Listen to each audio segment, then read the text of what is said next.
somehow there's a lot more life in the meeting, so I wonder if I can. It's just a little bone. Oh, But, It's the bottom. Yeah, it's just a little bone. this bone is in the back of the skull. This is how it would sit. This is a portion of the lambdoidal suture. This is the occipital bone. There are bumps in the back of the occipital bone that are referred to as protuberances. Here is a external occipital protuberance here. Really at a line, it's called the superior nuchal line, and a inferior occipital protuberance down here at the inferior nuchal line. These are the nuchal term. Nuchal means that having a relationship with the neck or the musculature of the neck.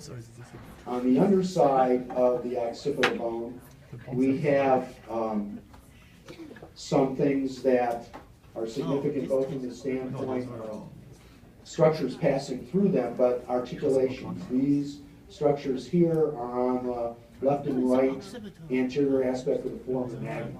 Okay, that's a foramen that you should be able to recognize even in your sleep. Okay, coming in through the, and if you can't, just drop out. She said you can know. And this area here, this is the base of the occipital bone. From a standpoint of bone growth, this aspect of the occipital bone pretty much is intramembranous in its growth pattern. However, this portion down here and around the condyles is endocondyl. This aspect of the occipital bone that somebody did us the favor of coloring blue, this is the back part of the sphenooccipital synchondrosis. This is the articulation of the sphenoid. There's some openings that you may or may not see adjacent to the condyles. These are referred to as posterior condylar canals. Sometimes they are only unilateral, sometimes they are bilateral behind the occipital condyles.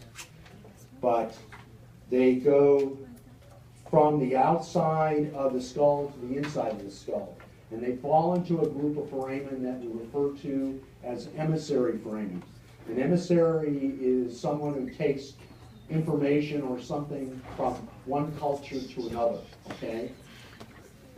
These are what we call emissary veins, a vein that comes from one surface to another. In this case, that surface may be the external surface, in most cases, to the internal surface. So here, it's in the posterior aspect of the external surface, and here it's coming to an area of the internal surface. That would transmit a vein from the posterior scalp into the cranial vault. The issue with emissary veins is they can be a site where some type of venous-borne infection can go from the surface of the scalp into the cranial vault, or vice versa, if that usually isn't as common. In the front of this bone is another foramen that